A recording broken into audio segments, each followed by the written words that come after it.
Hello and welcome, all listeners and viewers, to the 167 podcast, where we wish to add value and life giving content to the rest of your week. Not just the hour we spend on a Sunday, but we think that there is value that can be added every single hour of the week, and we wish to do that.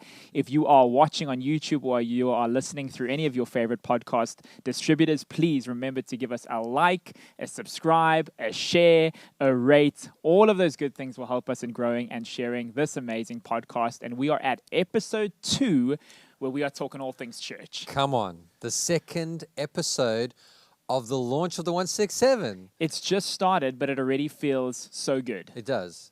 You know what? It feels like we've been living it for so long. It does. Because we kind of have been for the last few months. I think we're really natural, but I think we're going to get better. Yeah, we will. That's will. why we and get we're your rated. hosts. That's it. You know, we should be like just randomly like Dr. Swen and Professor Phil. Where I was just like, we could do it that way. I wouldn't mind giving Why myself a title. Why not? Yeah, why not? Anyway, it's so good to have everybody Awesome to here have joining you. us. If you're listening, if you're watching, if you're on YouTube, if you're maybe in traffic, we really hope this episode will be helpful to you and that there is some value there. We hope that you have got some coffee. Of course, because what's a podcast without coffee? I got mine.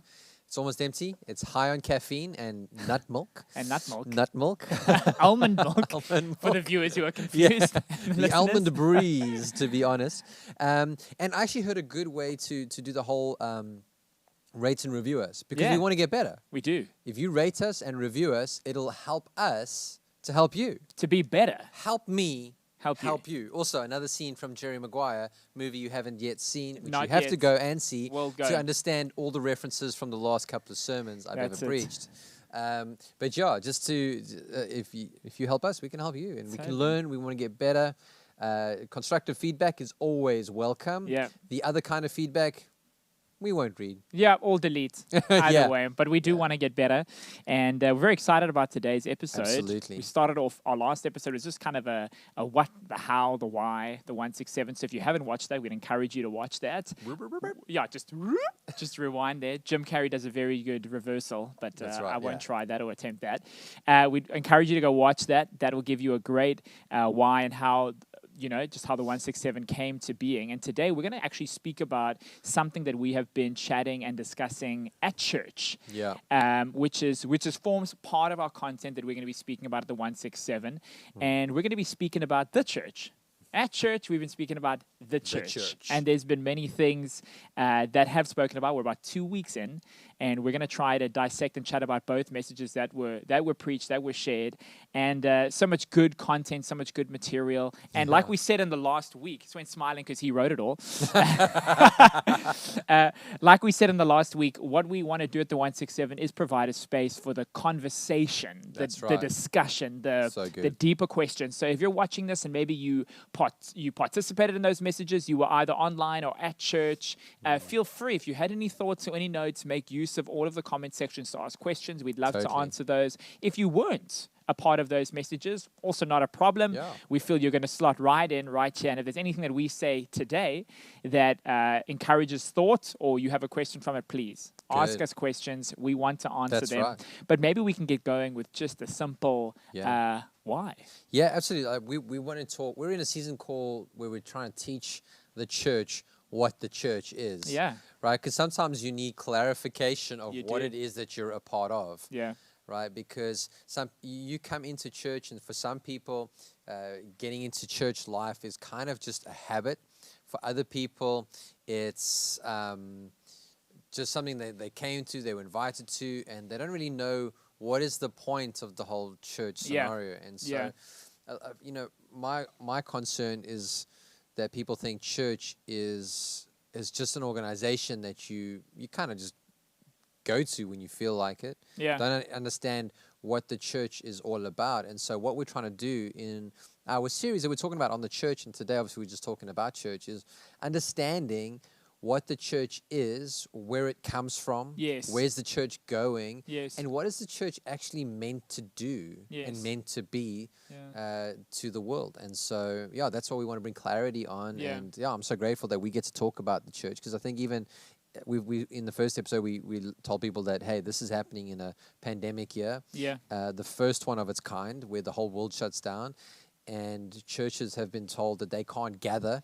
in-person buildings, Yeah. right? So all of a sudden that takes away the idea of, okay, so I go to a building to go to church. Yeah. No, the church isn't the building. The church is the people that gather in any Good. particular place. And Yeah. there's more definitions behind it, but it just seemed the right time to talk and to teach people about what is the church really. Yeah, it's so correct. And I think even just with that, some of the terminology, people say, well, church is closing.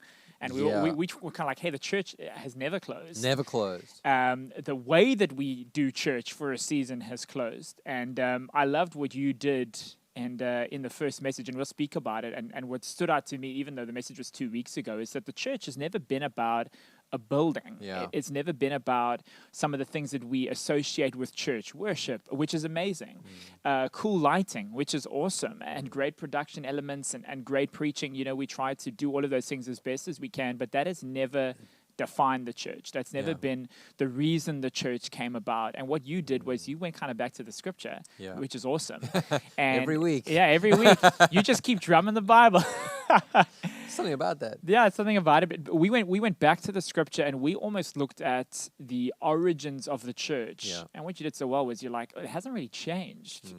How the church came about, the mission of the church then and the mission of the church now is still very similar. The Yeah. methods have changed and Yeah. adjusted.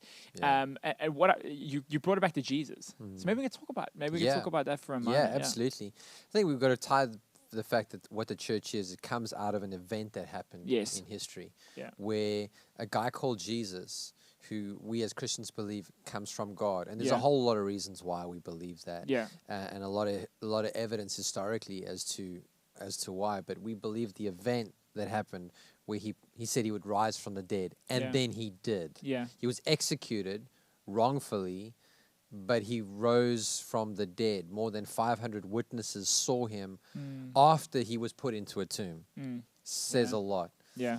And then, so the whole thing of where Jesus says, "I will build my church," he used the word in the Greek called ecclesia. Yeah. Well, he wasn't speaking Greek, but the words that were used were written were Greek, and it was ecclesia, which is a called out community, Yeah. a called out gathering, and that's what he promised to build.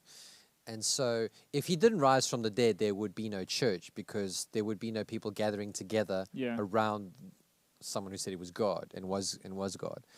But because of that moment, people gathered together. And then I think it's about 50 days later or so, Pentecost happens, which is when the Holy Spirit comes upon the early believers, the early church, and gives them great boldness and courage Yeah. and confidence, and empowers them to preach the gospel.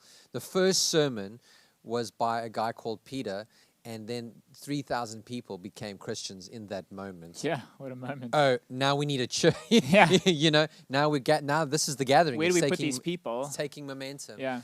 And so the origin of the church was the resurrection of Jesus and the coming of the Holy Spirit upon people. The mission of the church Jesus gave before he ascended to heaven, which was the whole thing of go into all the world, preach the gospel, and make disciples. Yeah. And so that's what the church is still called to do. Yeah. The only thing you can't really find in scripture is, okay, how are churches supposed to do all of this? Yeah. Yeah. There's the historical looking at what they did, Yeah. but there's no Jesus didn't leave a manual. He said, this is how you do this, and you do this, and you form these people here. So organizationally, the church has changed. Yes. The methodology of churches have changed. Yes. But the core message and the reason of Hasn't, gathering yeah. has never changed. It's a almost 2,000-year-old message and system. And so we keep preaching that today. I love that. And maybe there's people listening or watching today that are not churchgoers, don't attend churches. I think we chat to people quite often that have had bad experiences with church. And, Totally. and what I loved with what you've done is if you've taken church isn't about the people that attend the church. It's about who the person the church was birthed out of. It's Yeah. Jesus. And I Yeah. think that for us to understand, just as we kick off this podcast and this conversation, is that we don't hold like we're not married to the method. We're not Yes. married to how we do things. We're married to the message Yes. and the message of Jesus. So that is what we'll continue to Totally. preach. Absolutely. And what I mean by people that have had bad experiences with the church, I think we often will have a bad experience, Yeah. and then that'll put us off church and we'll stop going. And I think we make a mistake there because the church is actually just a gathering of people, imperfect, broken, not anywhere better than someone who doesn't go to church, but Yeah. understand this need for Jesus, understand this Absolutely. need to have the Savior who we believe sent Yeah. from God, Totally. and is our way to God and to heaven Yeah. through relationship. We all understand this need, so we gather Yeah. and we try to do church together. But then Absolutely. people have bad experiences with these broken people, Yeah. and then we think the church is a bad place. Yeah. Or then we think that people in the church Yeah. are bad people. But Yeah. it's so important to understand that the church itself is about Jesus. The people Yeah. are just people who are trying to develop, trying to grow, Trying to follow Jesus. trying to follow Jesus. And I think that it's a great place to almost get that if you've had a bad experience with church, not all churches are bad. Not all people that attend churches are going to treat you maybe if you got treated in a bad way. It's almost like saying that we hear it a lot. Whether you put somebody in Ferraris chill in garages, but if I Yeah. go spend some time You're in a not gonna garage, turn I'm into a not car. going to turn into a car. Just like if you come to a church, you're not going to become a perfect person. So we shouldn't judge the credentials of the church or the credentials of Jesus by the people that attend the church. Yeah, we shouldn't, but we often do. We do. And I think that's, especially if, because it's imperfect people acting with imperfect people, 100%. right? And so if there is no such thing as the perfect church, there's no such animal, right? Perfection is something we're going towards when we go into the next life, kind Yeah. of sense, right? But the amazing thing about the church is that the church is built on a revelation. Because think about it, you go to a place and you receive from it, but you're actually called to bring more than you receive. Yes. So what am I here for? Yeah. What am I here for? Yeah. You're here because you have a revelation. Yeah. That's why. People say, no, I love Jesus, I just don't like the church. Well, the problem with that idea is that Jesus is the head of the church. He's not the head of the finger or the toenail or whatever. Yeah. He's like, so the church is vitally important to how Jesus is building Yeah. his name in the earth. Yeah. And the revelation comes out of Matthew 16, where Jesus says to Peter, because it starts out like, who do the people say that I am? Yeah. People say, they think you're a prophet, or they think you're, somebody else. And this is, but who do you say that I am? And Peter pipes up, he says, you are the Messiah, the Son of the living God. And Jesus commends him on that revelation that it's come from the Father. Yeah. The Father has shown him this revelation. He says, Yeah. but I now tell you that you are Peter, and on this rock I will build my church, and the gates of hell will not, Hades will not overcome it. And there's the thing is, what is the rock? Well, the rock is the revelation Good. Yeah. that Jesus is Lord. I mean, there's obviously Yeah. other theological perspectives as well, that he's Yeah. saying that that Peter is the leader of the movement and all that stuff. But primarily we know is that the revelation is the rock that he builds the church on, the revelation of who Jesus is. Amazing thing is when we realize who Jesus is, we actually realize who we are. But it's on this revelation that he will build his church. And Jesus builds his church. It's not just what you and I believe. Yeah. It's what millions and upon millions of people believe all over the world. Correct. So it's every tribe, every language, every tongue.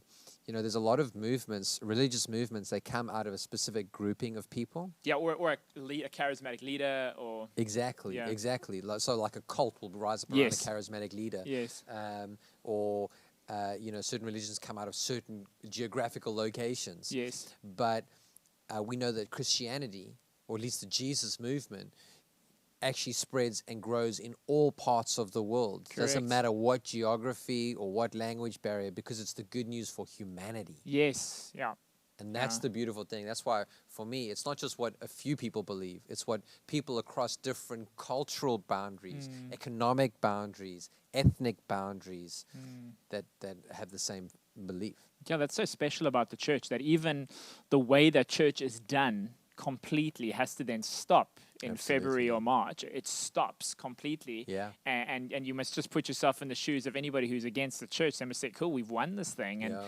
the church then rallies in That's a way like never before, and people are meeting online. Yeah. More people On the line, yeah. on the line. More people are meeting online, meeting Jesus. And the church never stopped being the church in Yeah. that moment.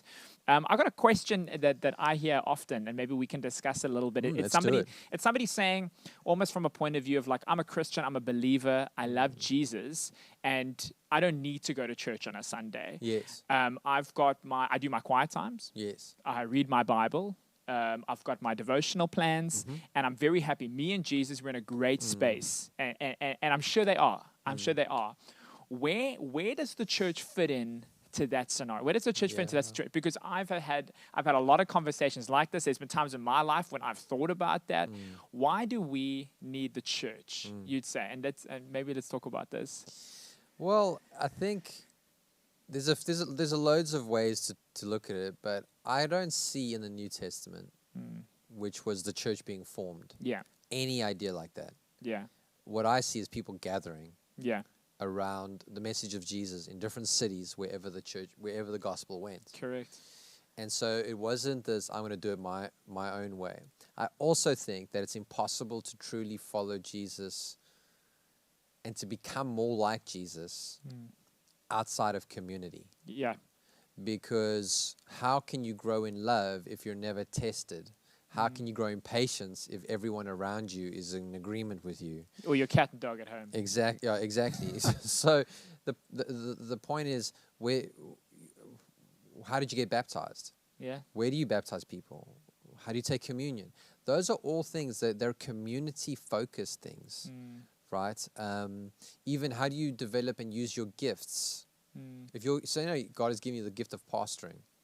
How do you pastor outside of a community? Good, yeah. How do you, if He's giving you a prophetic gift, how do you prophesy outside of community? A mercy gift? Mercy. And people say, oh no, but I go and serve in these different organizations.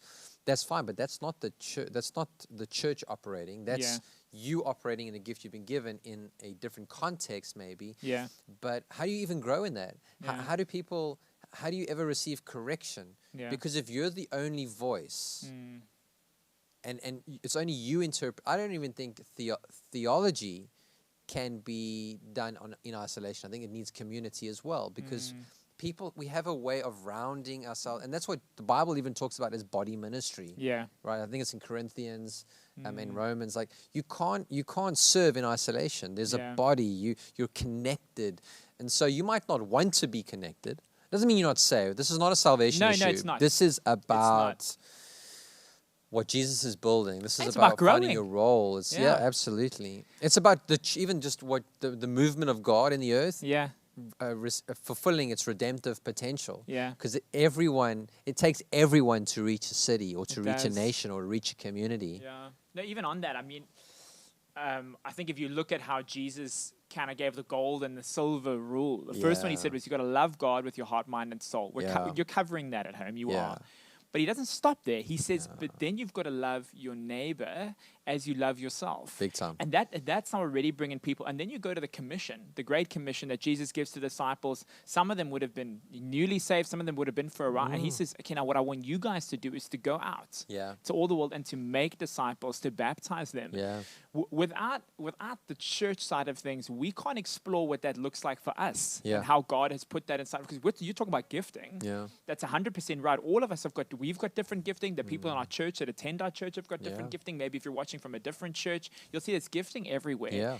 Until you're plugged into a body, until you're plugged into a local church, how do you know what the commission looks like for yourself? Totally. How do you know what God has put inside of you to fulfill what He's asked everybody to do? Yeah, He very didn't say good. He didn't just say, hey, you apostles. Yeah. We've got to keep doing this because, Yeah. like you're saying, millions of people around the world in different contexts, different communities are being reached with Jesus. Yeah. How? Absolutely. How if everybody stays at home who meets Jesus or has a revelation that we speak about, then goes back home and closes the door, and it's like, how do we keep doing Absolutely. that? You can't. Absolutely. No, I think you hit it exactly right, because we all need each other to fulfill the Big mission time. of God. And I would say that you can't read the New Testament and go, oh, okay, cool. It's Jesus' intention that we don't participate in church life. Sure. You can't. I mean, Hebrews 10, I think it is, where do not neglect the gathering of the saints. Yeah. so you can encourage one another, lift one another, spur one another's good We works. need it. You might people say, yeah, but I'm gathering with my friends who are Christians. Fine, no issue with that. But is that the regular meeting where you're and remember what a church is? The definition for church is this in Grudem systematic theology, where the word of God is rightly preached, the message of Jesus rightly preached, and where the sacraments are observed, which is the breaking of bread and baptism. Yeah. So there are a few things that makes something a church and something not a church. Yeah. But even beyond that, I don't know how many people, because that question that would come up to you, how many of those people have been hurt by church? So I would say a lot of them. So if I have the same experience, people that have been offended by somebody in a church or hurt by leadership of a church, and so, you know, the church is not perfect by any stretch of the imagination, and in many cases, some churches have done bad things, and probably we have hurt people as well. So nobody's clean on that. But the point is this: is building a theology and a life based off your hurt and offense, is that more something that Jesus would teach us to do, or is that something more the devil would teach us to do? I think anything that brings disunity is quick. We could quickly decipher where that voice is coming from. Doing anything out of fear and hurt and building a life on it is unwise, and I would dare say not by faith. But Sven, what is real is offense and hurt and people picking up stuff from leaders. And like you said, we're probably both very guilty, and other churches, and no one's perfect. What do we say?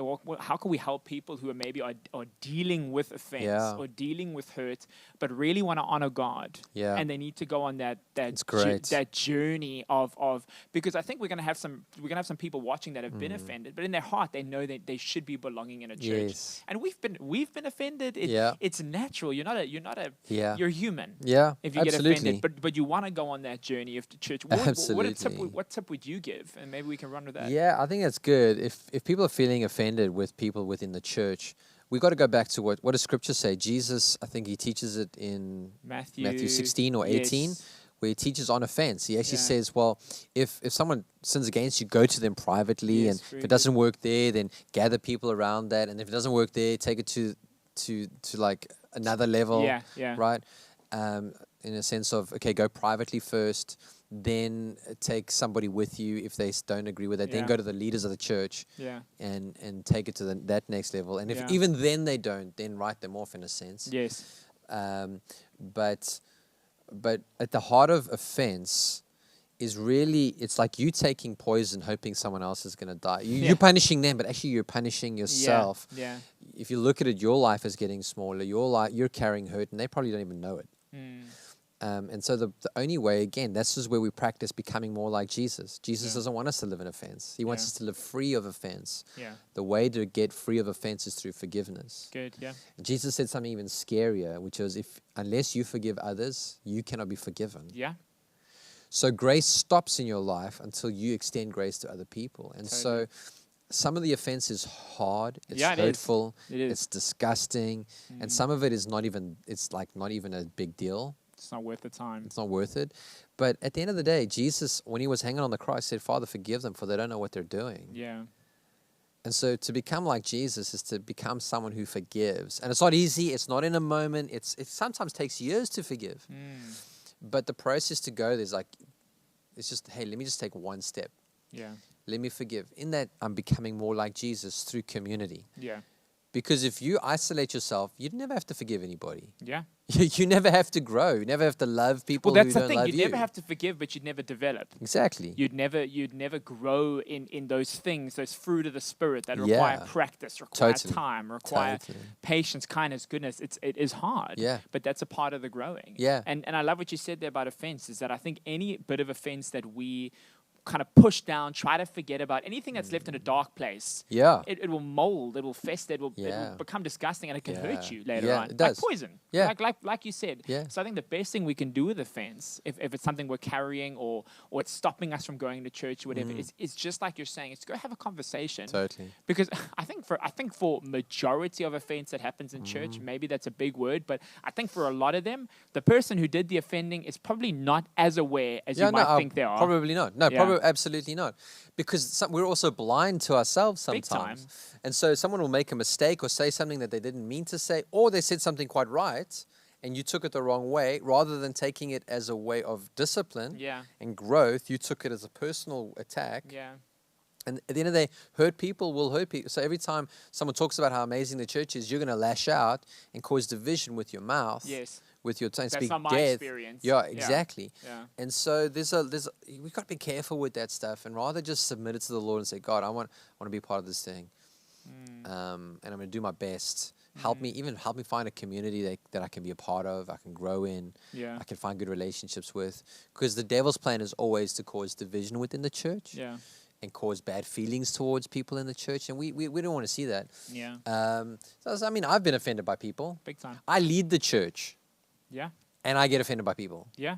and I got to let go of that No stuff. one's immune. Nobody's immune. Yeah. Nobody's immune. But I'm not going to abandon on this thing, because what God is building, called the church, is beautiful. Now, we do know some serious cases of abuse within churches. And there's no way of excusing that. And sometimes people have to probably go through proper counseling Yeah. to find some healing. Yeah. But forgiveness really is the best way to live. Big time. Big time. Listen, the heart of the 167 is about growth, and it's Yeah. about taking time into the week. Absolutely. And I think without community, so we're trying to establish a community via our podcast and our video, Yeah. which we are very excited about. But what church also brings you is that community through things like church on a Sunday when we're gathering, but smaller groups like life groups and those types of things. Yeah. That gives you that community where somebody can, where if you're in a weak place, That's right. somebody with a bit of strength Totally. you can lean on them. Yeah, Someone who's I been love through that that. season, they can talk you through, they can coach you Yeah. through that. And then when you're strong, it gives you that exact Great. same opportunity to say, well, I've been there. Yeah. This isn't the end of the road, and you Yeah. can love on people and help them grow through that Absolutely. situation. So I feel like when we believe the lie that we don't need the church or that we don't Yeah. need people, we don't just miss out on good messages on a Sunday or You're praise right. and worship, whatever. I think we miss out on growth. I think we We miss do. out on full-on spiritual maturity and development We do. that we can, and it's not a salvation issue. So Yeah. my mic's flying all over the place. It's not a salvation issue. So you'll get No. to heaven one Yeah. day, but Part of the universal church. part of the universal church. But what would be sad would be Jesus saying, "That's good, like so good to have you here. There was a lot like Yeah. that I had for you. Like there Yeah. was a lot of people you could have influenced, a lot of people you could have impacted, and unfortunately you removed yourself out of that Yeah. opportunity." I don't think there's any way to achieve your destiny as a believer outside of the local church. Yeah. I honestly don't. I think it's impossible. Good. It's different when people get sent as part of this pioneering thing, Yeah. but they're still under an authority Yeah. within a local church. Yeah. And that's where I think destiny and favor and blessing and all of those things come from. And I think you're absolutely right. And I love the fact that you brought in there that church isn't just coming to a building on a Sunday. It's actually community. It's we're going into homes as well, and we're encouraging one another. We're praying for one another. We're trying to equip each other to be more effective. Yeah. That is what we talk about the church. It's not just the service Yeah. in the hour. It's all of the other things that are part of that too. Yeah. So I've always noticed that when people are they're connected to a service, and then they're connected to a small group family, and they're connected to actually serving other Those guys people. take off. They just continue to grow. Yeah. Their life gets stronger. They There's a still come under fast-tracking. attack. They Yeah. still get hit. They still get knocked. But there is a spiritual strength and a deepening conviction of who Jesus is and Yeah. how to live that out. Yeah. And that's why I always wanted to tie back everything that we do as a church comes back to this. That I use this in my message one. The power of the church is not that it is written, but rather that He is risen. So if we come good. back, say we do this because Jesus rose from the dead and is therefore God. Yeah. That's our motivation for everything. Yeah. Absolutely. That's why we participate in the church. That's why we grow in the church. That's why we bring our gift. That's why we Yeah. bring our resource. That's why we gather. That's why we worship. All of those things come out of that revelation. Because if that revelation is missing, if we're not grateful for what Jesus has done for us and believe Him and confess Him as Lord and are willing to do what He wants us to do, then there aren't enough good reasons in the world to be participating in church life. Yeah. Because it means that when it's done serving its purpose for me, I've got an out. But when you realize that the whole purpose is for me to be there because Jesus died and rose again then it doesn't matter what I go through, I'm going to continue to stick it out and continue to be part of the purpose, continue Yeah. to move things forward. Yeah. You know. There's something even on that, and we can even probably use that as a segue into the next train of thought. Chatting on Sunday about praise and worship was amazing.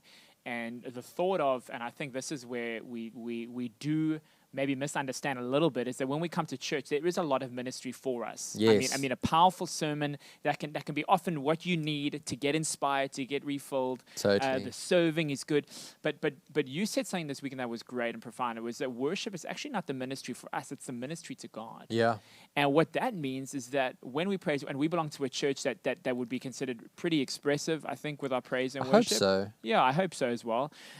We enjoy our praise and worship. We enjoy good music, and we love worshiping and praising God. But what that means is that when it's ministry to God, is that it is actually very little to do with us, our personality, how we like to sing or how we like to express it. It actually becomes about, whoa, let's hold the phone. We've got a huge God. Yeah. Who is deserving of all types of praise, all types of glory. And you reference really great scriptures, great moments in the Bible where men and women express this worship, express this ministry to God. Yeah. I love this talk because me personally, when I started my journey of coming to church, whatever, worship was actually quite uncomfortable for me sometimes. Oh, really? Yeah. Well, just seeing a lot of people, I would be expressive in different ways, not really musically. Okay. So when guys are worshiping and hands are up and people are just experiencing this moment, for me, often it wasn't really critical. It was just, I don't think I'm experiencing what they're experiencing, right? Like they look so deep. They look on the inside. Whoa, like they look so deep in worship right now. Like, I don't know if I'm feeling that. Or like, I don't know if I'm having that exact same moment. And that was quite discouraging, actually. And I didn't view it as an opportunity and as a moment that like, hey, I can just give this to God. Whatever I feel, how the song makes, whatever my personality type, I can just give this to God because He deserves it. Absolutely. I'm just going to give it to Him because these lyrics, even if I feel nothing, the lyrics are powerful. I believe God deserves them and is worth it. I don't know what your early worship, you chatted to us a bit about your personality type as well. Yeah. Look, I'm very reserved as an individual generally. Like I live very nicely in my head to my own detriment sometimes where I think I've said stuff and I haven't. And but in the early days as well, when I got saved, I came into a relationship with Jesus, and then we had a very different kind of, worship songs, right? It was very, very different as what it is now. Yeah. But I was around people that prayed out loud and worshiped out loud. I was like, for me to raise my hands It was big. was huge. Yeah. But as soon as I did it, I feel like when you pop the lid off a fizzy drink? Yes. It just felt like, oh, what a release. Yeah. And that's what I felt. And I want that for every person. And so I don't worship in my reserved nature. I try to worship with my whole body. Yes. I don't run tracks around the building. I just want to express everything I can with what God has given to me. Love God with all your heart, body, soul, spirit, strength, mind, that whole thing. So I want to give Him everything because I think He's worth it. There's a lot of times in worship I don't feel like worshiping. Yeah, sure. In fact, probably most of the time I don't feel like it. Well, we're working for the church, so the Sundays unfortunately we don't want it always to be like that, but we're thinking about stuff and we want stuff to work, and maybe you're about to get up and preach, so you can't really just focus in on that moment. But totally, that makes sense. That like that even when you're not feeling it, I think we can sometimes be a little too reliant on emotions. Totally. How about doing it because it's true? How about doing it because it's a revelation, right? Totally. And again, that's not knocking people who don't. No, not at all. It's just saying there is more. Yeah. If you were to serve a king, would he be happy with the expression? When you in the army, they salute, right? Yeah. Well, cool. That requires more than just requires an action. Yeah. Sir, whatever. So in the church, we think, I know it's worship is about me reflecting on God. No, that can be part of it, but that's not the entirety of it, right? Yeah. There's more. It's more about who God is. And I even struggle sometimes in worship because I'm just feeling down. Yeah. Or I'm feeling discouraged, or I'm feeling disconnected. And I'm talking about at home as well, because whenever I have a devotional time at home, I tried worship as well. And sometimes it's like, oh man, I'm just tired. Yeah. But it's a revelation. This is because of Him. Yes. not because of me. It's very good. And so that's how I try personally approach it. And it's a journey. Yeah, big time. But unless we're willing to take the next step on that journey, and that's what is beautiful about being part of a local church, is that you have that opportunity to do it. So for me, you can worship to classical music. You can worship to a single guitar. You can worship to a rock band. Not you know what I mean? That style of music. The style is not the issue. Yeah. Is what is coming out of your mouth. How are you expressing that to the Lord? Because we're ministering to the Lord in that moment, and the Lord is worthy of excellence. He's worthy of everything. Yeah. You know, the Israelites were to bring a sacrifice to the temple every time they had to gather for their special ceremonies. Yeah. If you didn't come, that was like a big no-no. Yeah. And so Sundays is like, we were talking, I think, in the week about people getting a revelation, because a lot of people come once a month because they think, I need a top up. Yeah, it's a top up. Or, I don't have any plans this weekend, let me go to the church. Yeah. But that's not understanding that you're coming to bring something to your Creator. And you're expressing that through worship. Yeah. I think if more people understood that, more people would come to church. Yeah. And not miss the worship. But even coming 10 minutes late. But the challenge came in for me because I would resonate more along the lines of, I don't want to be super, like, I don't like dancing in front of people. Yeah. Like, Me neither. I wouldn't be considered someone that's, but then I saw myself celebrating the Springboks when they score a try. And then I'm up, I'm shouting, I'm moving. I enjoy Liverpool Football Club. They score a goal. If someone isn't watching, I'm up, I'm fist bumping, I'm fist pumping. This comes off the back of a terrible draw that we had against Everton. Totally. Can I tell you that on the third goal that was disallowed, I was jumping up in the air when they scored. I was like, how do you not? It's extra time. There's a couple of seconds left in the game. They score the winner. Anyway, we're gonna do a football debate. Definitely on the 167, without a doubt. But I saw myself in those moments, how expressive I was, and then when you get to church, and then it's about the savior of your soul. Yeah. And I can't be, but I'm expressive for my sports teams. Totally. Because that is out of my nature. If I'm saying I don't like, but when my sports team score a goal, score a try, I'm on my feet. That was the challenge for me. And somebody challenged me with that, and not me directly. I would have been very offended if they did, but they said that. Yeah. And I looked and I felt that. So then I just started trying, because I know there'll be people watching that are saying, Phil, and we spoke about it even on Sunday. It's just, that's not my spiritual gift, or that's not my personality. I can't stand and lift that's them. They're super emotional, or they're super driven or whatever. That's not me. For me, it was just about, it might not be me, but there are things there are things in my life that draw my worship. Yeah. Yeah. The sports teams draw my worship in moments. Yeah. They also draw some terrible things out of me as well when they're not doing well, but they draw my worship, if I can put it that way. Yeah. Why can't God in moments of praise and worship when I can just stop, and it's not about a feeling. Sometimes they're amazing feelings. Sometimes you really feel the presence of God. But just because God being God, that can pull something out of me that technically I'm not. Yeah. Technically I'm not. I wouldn't say I've got a worship gift on my life. I wouldn't say that I'm this expressive person in front of other people in that way. But in that moment, I'm like, God is God. It's our purpose, right? It's our purpose. Yeah, one of our worship leaders says that sometimes he says that Jesus, I love it because I think it's just hilarious how he says it, but Jesus didn't come to mow your lawn. He came to die for your sins. Yeah, he didn't mow your lawn. And, it requires more than a golf clap. Yeah. But I also think that people can't be discouraged and say, oh, I have to copy that person's worship. You really don't. Or I need to worship like that person. I think it's just, hey, let me take a step out of my comfort zone to worship him with my body and my voice and my attention. Yeah. And I think that's a beautiful thing. Even the eye closing thing, you talk about attention. The eye closing thing is not this, they're just lost in this moment. No, I just don't want to get distracted. Totally. If my eyes are open, I could look at the wall. I could look anything, the flashing lights. That could draw my attention. Just because your eyes doesn't mean you're lost in this moment. I just want to try focus on God. We know how hard it is to get quiet and to get still in a moment. So closing your eyes is not you trying to be something that you're not, just saying, I just want to focus. Yeah. If I close my eyes, I don't have to get distracted by something. Funny story. I remember when we started the church. Oh yeah, now we just close our eyes because we I would close my eyes and Be worship, careful, not there's because worship leaders watching I from. know, I know, I know. I just have to tell the truth. Yeah.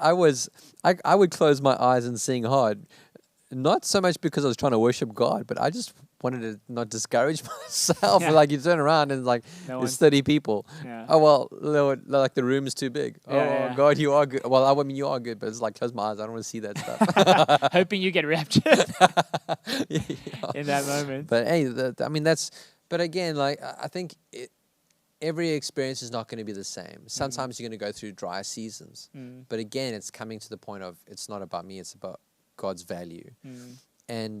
But the beautiful thing, Phil, like I know you've received this as well. You receive awareness, promises, affirmation. You receive words of knowledge. You receive things in moments of worship that you cannot receive anywhere else. And it's almost as if lifting up Jesus, we get benefit from it. Big time. We get blessed by it. Big time. And you get feelings of joy and peace. And that's what I love. Like even God is so good, you can't outgive him. You give him extravagant worship, he responds extravagantly. Yeah. I think we spend so much of our time elevating our problems and elevating our issues that God can seem small. Yeah, that's right. Worship is a great opportunity to elevate God, and then often our problems and our issues start to feel smaller. That's right. What's the saying? Tell your problems how big your God is instead of telling God how big your problems are. Absolutely. And worship does that. And for me, like I've received one or two words, but worship has never been about that for me, and I wouldn't say it's been a lot. For me, one of the greatest things that I receive from worship is peace. And it's not every song I sing and every moment I sing, but there are some songs, one or two songs that there's nothing about my circumstance that's changed in those 4.5 minutes, but for some reasons when you walk away from the song and you just feel lighter, you feel like you got reminded that God is actually still in control, that God is still bigger than whatever you're facing in that situation. And I'm very bad at this. I often wait to be at wit's end, just completely anxious out, just everything is just, I've let it overwhelm me. And then I resort to, let me just, and you kind of fall at God's feet, and then, but he's gracious. So he meets you there in that space. Yeah. But you fall there, and then you get this moment, you're like, what I'd love to get better at is that as soon as a problem kind of arises, as soon as something that makes me a little bit anxious, I just go straight to worship. Because more times than not, it's in that space where I receive the peace that I need. Yes. Sometimes words, sometimes solutions, sometimes you walk away from that moment and maybe it is solved. Maybe you get the job, or maybe whatever the deal is. But, you're right. But for me, the game changer has been the peace and the joy that I get from worship that quite frankly is very difficult to get anywhere else. I remember hearing a message from a guy called Chris Hodges, leads an incredible church in the US. I mean, massive church, all that, but just their hearts is so like honest and really just want to build a kingdom. And he said that he got a call or a message that his dad had cancer. And he said it was like someone punched him in the gut kind of thing. And he had another meeting, but he first went to his office and he put on worship music. Sure. And he prayed and he worshiped. And he said he walked out of there with so much confidence. And that's the reality, because God does give you that. I think it grounds us, it gives us faith, it reminds us it's not about what we go through, it's about his goodness. And so even what you're saying, I thought that was absolutely powerful. And I've practiced that, and I can say it's honestly so true. And again, how this builds back into the church is that this is the purpose of the church. Yeah. The purpose of the church is, it's kind of like a threefold purpose. One is ministry to God through worship. Yeah. Where we just bring him something of value. Yeah. To give to him. Yeah. So that's finances, or it's our songs that we sing to him. We're bringing him something of value. That's one of the purposes of the church, that we can do that. Another one is through ministering to believers, where we do nurturing and we do and people mature and become disciples and we grow together. And that's kind of also what the heartbeat behind this podcast is exactly that. I would say it's there. Yeah, that's where we're trying to live in this podcast, is helping people mature in their walk. Good, all of that. And then there's another one, but this on its own is not church, right? This is just part of an expression of a church. Yeah. And then we've got ministry to the world. where it's evangelism and it's mercy, taking care of the most vulnerable people and trying to win people to Jesus or tell people about Jesus, and how we're called to carry these together. Because if you just do one, you're actually running around like you're on crutches. Yeah. So we've got to, out of a revelation of Jesus, we've got to minister to God, Yeah. we've got to minister to one another, and we've got to minister to the world. Yeah. And that's how and so one of these cogs is really worship.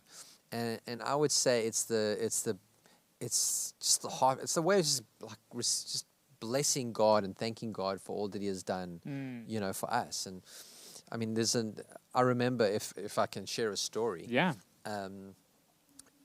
People in our church would know this story, I think, but maybe for someone who's not heard it before, when my son was born, amazing boy, but when he was born, I was ordained, literally.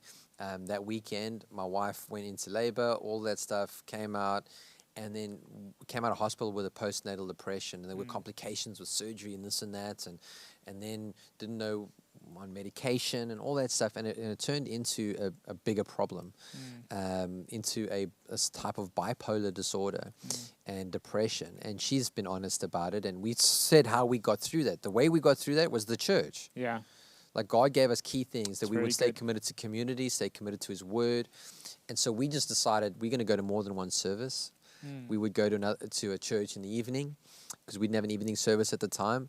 And it's in worship there that God gave us promises about her healing, and promises about how He would turn a new page, a new chapter was beginning. But that was because we brought that moment and said, God, we can't do this on our own. We need You. And we're singing His glory, His excellency. And in that, He gave us a promise. And today, it's like, wow, God has done a miracle. Yeah. Is it the completed thing yet? Lara's not off her medication? But that's okay. Yeah. The point is that the new page has turned. Yeah. And she's not a where you were. completely healthier person than Yeah. what she was. And Amazing. and we're healthier as a family. Where did that all happen? In worship, as we were fulfilling the Very good. reason we're on the planet, is to bring Him glory. Yeah. And that's what I loved about in that message, was like, okay, like creation does it. Heaven is full on doing it. Animals do it. Like, it's all happening there. Yeah. Yeah. So, but I'd like to ask you something, because we're kind of in different generations. You would have gotten saved in a different generation, and stylistically, musically, would be different. And some people think worship is a style of music, which is not a style of music. But what would you say to someone who what would you talk into about the style of worship? Yeah, I think style of worship is, I think we put maybe a lot of attention on it.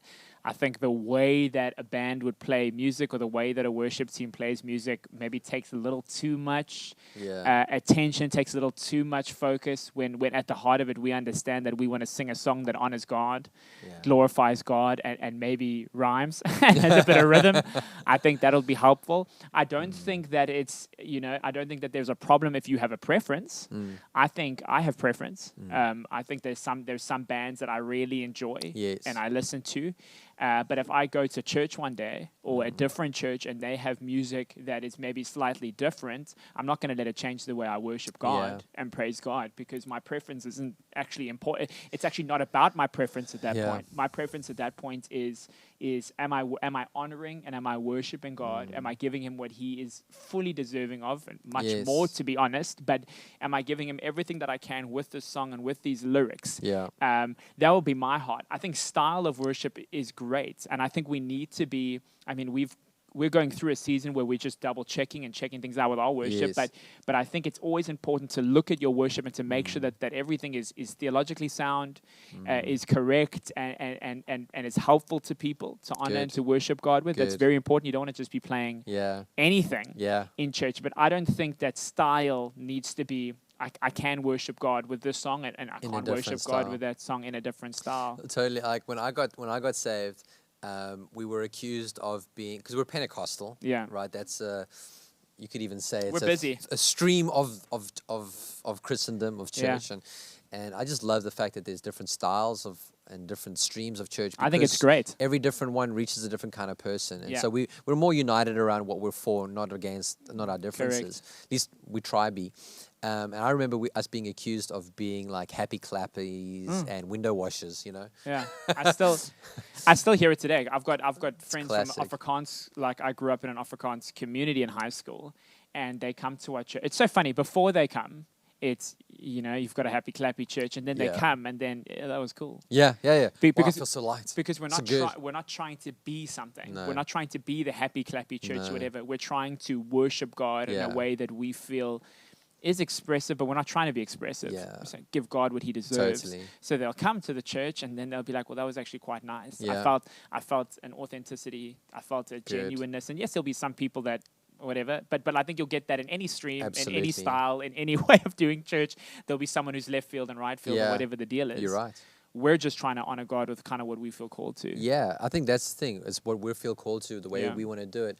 And every person when they experience God for the first time, they hold on to that form and that style of worship. They do.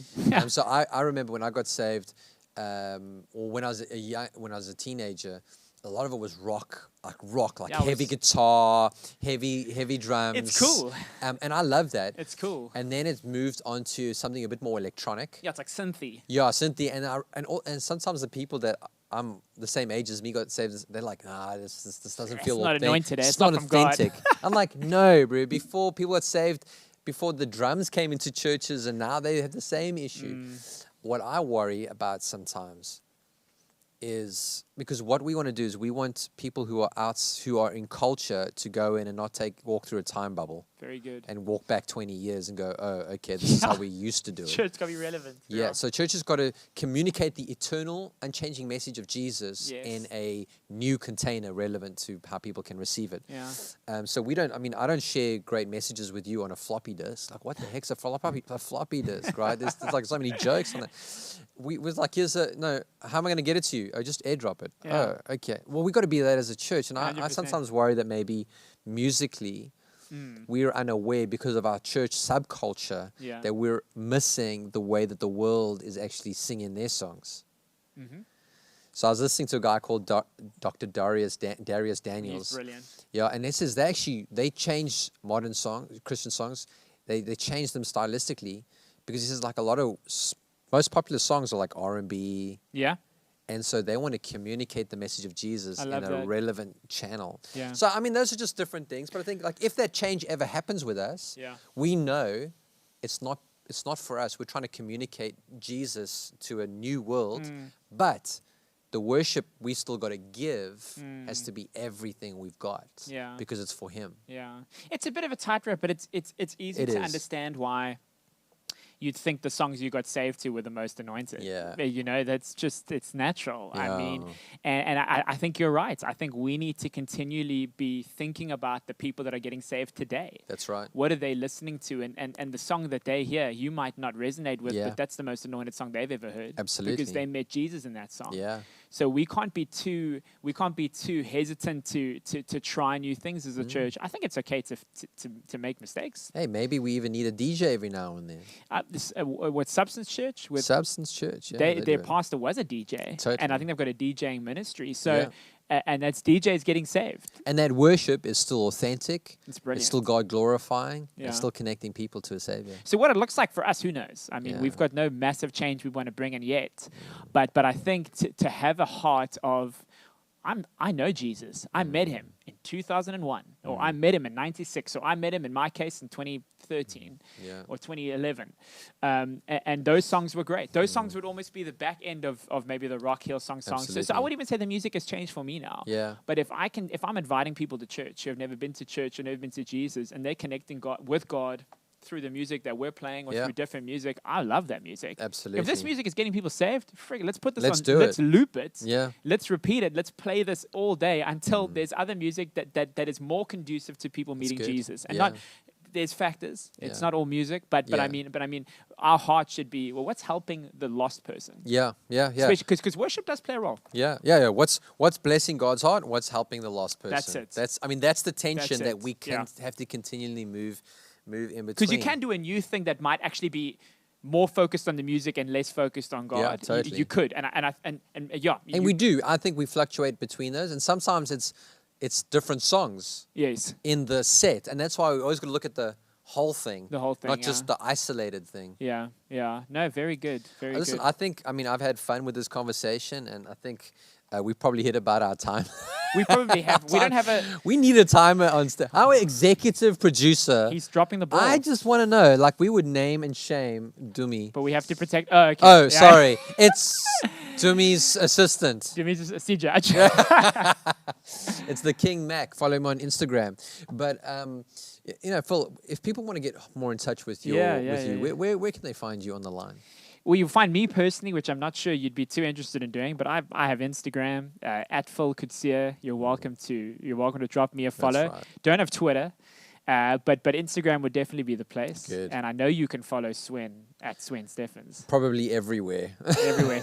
Swen is a social media mogul. I am mogul. I like that. Mongrel. Mongrel. That's even better. Yeah, even better. But question of the day, maybe leave people with Yeah. a question is, what is your favorite thing about the church? Leave it in the comments or on the review. Or what is your favorite worship that you can... Great. If you're maybe not a Christian, you don't know it, but if you are a Christian, feel free to let us know. We'd love to hear from our community on this one. Amazing.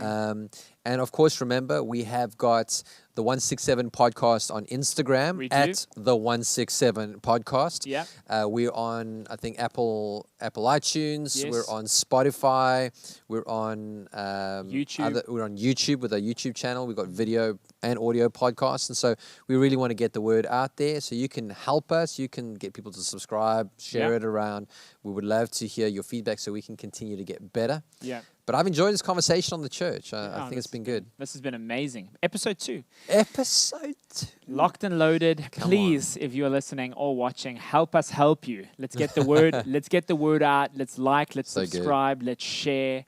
Use your social media platform to help our social media platform. Come on. And let's grow this thing. But this has been amazing. Thank you so much, Swen. Yeah, thank you, Phil. We trust that wherever you've watched this from or heard this, that this has blessed you. Please keep an eye out. Episodes dropping weekly. Weekly. And we're going to change things up and have a lot of fun. But God bless you guys. Have a great one. Cheers.